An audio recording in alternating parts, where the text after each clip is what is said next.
La cour avant de Ryan Foster était ensevelie, sous des pneus empilés selon des motifs étranges. Ses voisins étaient furieux, l'accusant de faire chuter la valeur des propriétés et le qualifiant d'instable mentalement. Puis, les sirènes de tornade ont retenti dans tout. Willowbrook et Ryan étalaient de maison en maison, en criant à tout le monde de le suivre, à l'intérieur. Lorsque des voisins sont entrés, par l'entrée cachée, ils se sont figés. La cour avant de Ryan Foster bloquait la conduite Ashir, circulation, et pas dans le bon sens. Là où la plupart des maisons de banlieue affichaient des pelouses parfaitement entretenues, sa propriété ressemblait à une décharge. Des pneus, des centaines au début, puis des milliers. Tout a commencé à la fin de l'année. Quelques douzaines de pneus sont apparus près de son coups. Allez. Ryan les empilait méthodiquement en muret bas et en forme géométrique. Les voisins de Willowbrook pensaient que c'était temporaire. Mais les pneus continuaient d'arriver. Peu après, toute sa cour avant avait disparu sous des tours de caoutchouc. Linda Hayes habitait 3 maisons plus loin. À l'été, elle a créé un groupe Facebook appelé « Stop à la folie des pneus » des voisins l'ont rejoint en quelques jours. La section des commentaires a explosé de plaintes concernant l'odeur, les moustiques et la laideur. Greg Thompson avait la pire vue. Il vivait juste à côté, sa fenêtre de chambre, donnant sur la forteresse de pneus grandissante. Greg a lancé un blog documentant la prétendue dépression mentale de Ryan. Il publiait des photos quotidiennes et calculait que la valeur des propriétés avait chuté de manière significative. L'association des propriétaires envoyait des avis d'infraction chaque semaine. Ryan les ignorait. Ils ont menacé d'amende. Il les payait et continuait à construire. Peu après, les structures dépassaient plusieurs mètres de haut, formant d'étranges motifs géométriques. L'agent immobilier Emma Parker a essayé de vendre la maison voisine de celle de Greg. 3 familles l'ont visitée et sont reparties, immédiatement. Elle a publiquement accusé Ryan de lui avoir fait perdre des dizaines de milliers de dollars en commission. Elle a donné des interviews aux médias locaux affirmant que cette horreur de quartier détruisait son gagne-pain. Mais Ryan ne disait rien. Il travaillait surtout, la nuit sous de puissants projecteurs, disposant les pneus avec une précision mathématique. Les voisins l'observaient par leurs fenêtres, pendant qu'il mesurait des distances, vérifiait des angles avec du matériel de topographie et faisait des ajustements qui semblaient réfléchis, mais dénués de sens. Certains supposaient qu'il avait craqué après son de forcetti. D'autres murmuraient qu'il fallait appeler pour une évaluation de santé mentale. Les informations locales ont diffusé un reportage intitulé « L'horreur de banlieue quand l'accumulation devient une crise de quartier ». Le journaliste a interrogé des voisins en colère, réclamant une intervention de la ville. Des images aériennes montraient la propriété de Ryan, soulignant à quel point les murs de pneus dominaient tout le pâté de maison. Pourtant, Ryan restait silencieux. Il allait travailler chaque matin à son emploi de bureau, rentrait chez lui et travaillait sur ses pneus jusqu'à minuit. Quand les voisins le confrontaient, il se contentait de dire qu'il travaillait sur un projet et qu'il expliquerait, une fois terminé. Mais quand cela arriverait-il? Au printemps, des milliers de pneus remplissaient sa propriété. Les structures avaient pris une qualité presque architecturale, avec des murs courbés, des tunnels et des chambres. Mais pour tout le monde, cela semblait simplement fou. Le lectorat du blog de Greg avait considérablement augmenté, des milliers de personnes suivant la solide saga du soi-disant fou accumulateur de pneus. Puis est arrivé le mois de mai. La matinée a commencé dans un calme étrange. L'après-midi, le ciel est devenu d'un vert jaunâtre, malsain.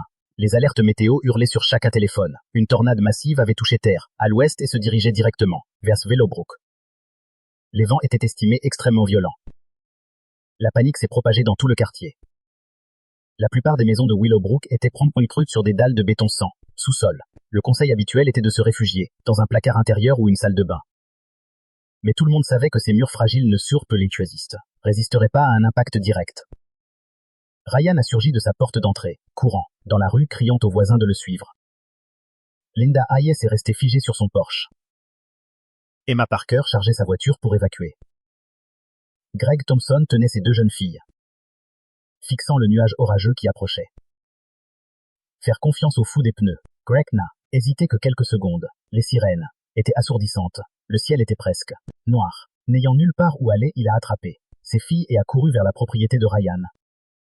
Linda a suivi, puis Emma, puis des familles de toute la rue. Des personnes se sont entassées, dans une entrée cachée entre 2 murs de pneus. Ils ont descendu une rampe dans l'obscurité. Ryan a allumé les lumières et tout le monde est fait rester figé de stupeur. Ce n'était pas une décharge. Ryan avait construit un abri souterrain sophistiqué, contre les tornades utilisant une architecture avancée de type Earthship. Les pneus n'étaient pas assuivis, empilés au hasard. Ils étaient disposés avec précision pour créer des murs à forte inertie. Voine athermique remplie de terre compactée, offrant protection structurelle et isolation phonique. L'abri s'étendait profondément sous terre avec plusieurs chambres renforcées reliées par des tunnels. Des provisions d'urgence tapissaient les murs. Un espace cuisine avait de l'eau courante. Un générateur ronronnait silencieusement. Une chambre contenait des livres et des jouets, pour les enfants. Greg Thompson est resté sans voix. Cette structure, élaborée, avait dû demander des milliers d'heures de conception et de construction. Ryan avait appris l'ingénierie avancée par lui-même grâce à des cours en ligne, passant des années à perfectionner chaque détail pendant que ses voisins se moquaient de lui. La tornade a rugi au-dessus d'eux comme un train d'eau après l'an. Marchandises. L'abri a à peine tremblé. Peu après, tout était terminé. Ils sont ressortis face à la dévastation. Des maisons avaient subi de lourds dégâts. La maison de Greg avait perdu tout son étage supérieur, mais toutes les personnes qui s'étaient abritées avec Ryan étaient totalement indemnes. Les ingénieurs qui ont inspecté l'abri ont été stupéfaits. Ryan avait créé quelque chose de révolutionnaire. En quelques semaines, une organisation de secours en cas de catastrophe l'est engagée pour construire des structures similaires. Il a breveté son concept et a fondé Fosta Storm Solutions. La valeur des propriétés a brillé Nadjamont. Willowbrook a explosé.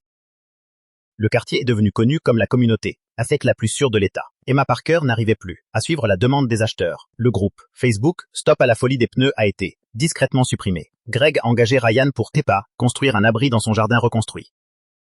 Ryan vit toujours à Willowbrook, entouré de voisins, qui prétendent maintenant avoir toujours cru en sa vision. Il a construit de nombreux autres abris, dans plusieurs États. Zauvant d'innombrables filles. Feriez-vous confiance à quelqu'un que tout le SIC quartier traite de fou, ou attendriez-vous que la catastrophe lui donne raison? Et après ce jour-là, plus rien n'a jamais été pareil. Les pneus qui faisaient autrefois rire, qui suscitaient la colère et le mépris, sont devenus un symbole de survie. Chaque mur, chaque tunnel, chaque détail avait un sens. Les voisins ne parlaient plus de folie, mais de prévoyance. Ils ne se demandaient plus pourquoi Ryan avait fait tout cela, mais comment ils n'avaient rien vu venir. Dans le silence qui suivit la tempête, une vérité s'est imposée. Le danger ne prévient jamais. Et les visionnaires ressemblent souvent à des fous, jusqu'au moment où ils sauvent des vies. Ryan n'a jamais demandé d'excuses. Il a simplement continué à construire. Parce que parfois, la différence entre le chaos et la survie repose sur une idée que personne n'ose croire. Alors la prochaine fois que tout le monde pointe quelqu'un du doigt, demandez-vous ceci. Est-il vraiment fou? Ou simplement en avance sur son temps?